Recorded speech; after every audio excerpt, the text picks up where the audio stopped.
সে খুব ভয়ঙ্কর একটা সময় ছিল। সালটা ছিল 2018। ইন্ডিয়াতে একটি মানব রোগ ভাইরাসের মতো চারিদিকে ছড়িয়ে যেতে থাকে। না, করোনা ভাইরাসের থেকে 2 বছর পর আসে ইন্ডিয়াতে। এই ভাইরাসটি ছিল করোনা ভাইরাসের থেকেও বেশি ক্ষতিকর। আর এই ভাইরাসটি হলো টিকটক ভাইরাস।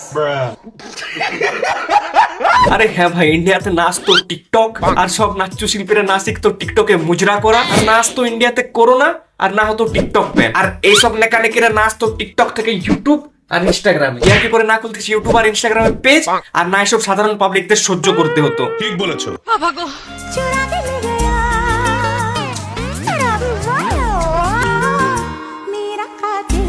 খুব কষ্ট হয় ভাই তোমাদের দেখে। আজ শুধুমাত্র সিঙ্গেল বলে তোমাদের উপর জেলাস হয়ে তোমাদের উপর রোস্ট ভিডিও বের করতে হচ্ছে। আমি এসে গেছি গাইজ, তো তোমরা চলে এসছো। তাহলে কানে হেডফোনটা পরে নাও, নাহলে ঘরে কুটানি খাবে জোর। ও পরে নিয়েছো? তাহলে চলো শুরু করা যাক।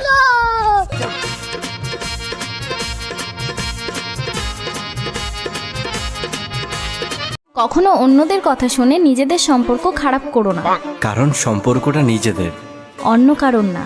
তাহলে দিদি, আমার এই কালা মনের সাদা রঙের একটাই প্রশ্ন, তাহলে তোমরা কার কথা শুনে নিজের সম্পর্কটা নষ্ট করলে? ও আচ্ছা, বুঝেছি।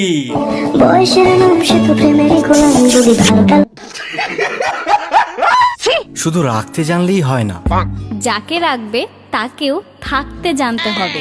না মানে তোমরা তো রাখতেও জানো আর থাকতেও জানো, তাহলে এখন আলাদা কেন? না মানে এই যে 3-4 বছর তোমরা এত মোটিভেশন মারালে, তাহলে এখন আলাদা কেন?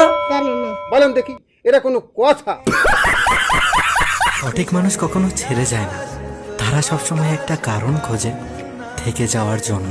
ও দাদা, তাহলে তুমি ইনডাইরেক্টলি আমাদের প্রীতি দিদিকে ভুল মানুষ বলার চেষ্টা করছো, তাই তো?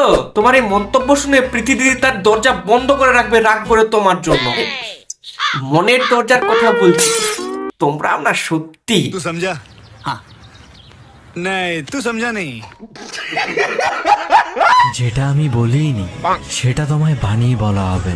जल्दी बोल, कल सुबह पनवेल निकलना है। আমি অনেক খারাপ, দেখো এটা তোমায় বারবার বোঝানো হবে। ওরন বদ্দা দাদা, তোমার নিয়ে মিথ্যে মিথ্যে বানিয়ে বলে তোমাদের সম্পর্কটা নষ্ট করছে একজন, আর আমি জানি সে কে।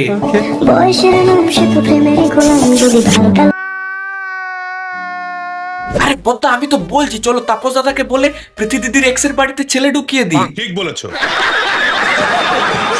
হ্যাঁ জানি, দূর থেকে আমার মুখটা স্পষ্ট বোঝা যায় না, তাই বলে মা আর মেয়ের মধ্যে একটা তফাৎ আছে তা বোঝা যায় না? এই তোমার চোখে কোনো ডিফেক্ট নেই তো?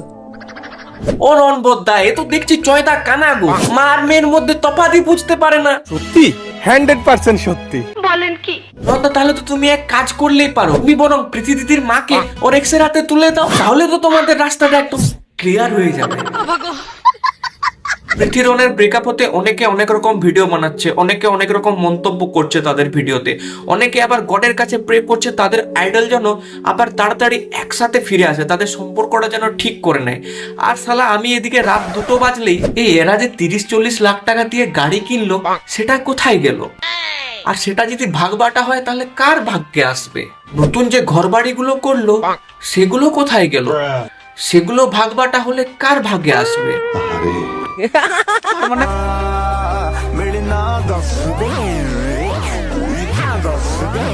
আরে বদ্দা, কয় প্যাক মেরেছো? জানি না।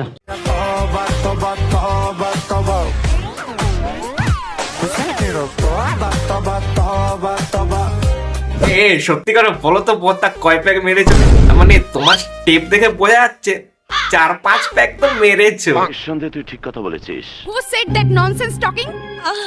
আমি আজীবন বদ্দাকে শুধুমাত্র স্যাড রিলসে লিপসিং করতে দেখেছি আর জ্ঞান চোদানো ভিডিওতে লিপসিং করতে দেখেছি, কিন্তু এই প্রথমবার আমি বদ্দাকে এত ফুর্তি মারতে দেখছি। বলেন কি? আর বদ্দা কেনই বা ফুর্তি করবে না? মাথার উপর দিয়ে একটা পেতনির আপদ দিয়ে চলে গেছে। তাতে আমার বাল ছেঁড়া গেল।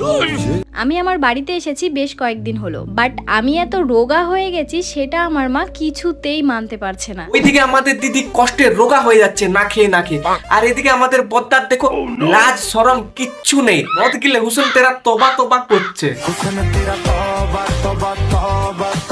রোগা থেকে মনে পড়লো, দিদি তো আমাদের রোগা হবে, আসলে আমাদের বদ্দা তো পাশে নেই, পাশে থাকলে ঠিক প্রোটিন পেয়ে যেত।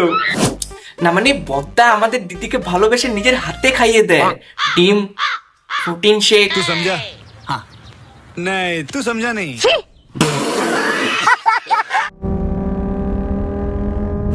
ওই দেখো বাইক নিয়ে উড়ন্ত বোকাচোদা চলে গেল।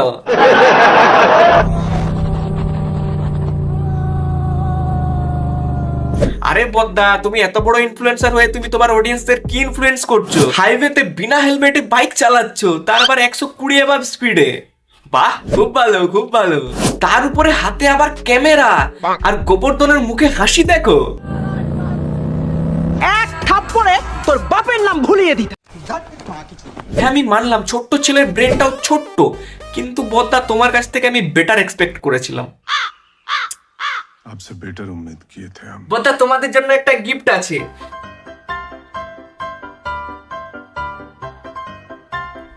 এই যে এটাকে বলে হেলমেট, এটাকে মাথায় পড়তে হয়, এখানে এখানে।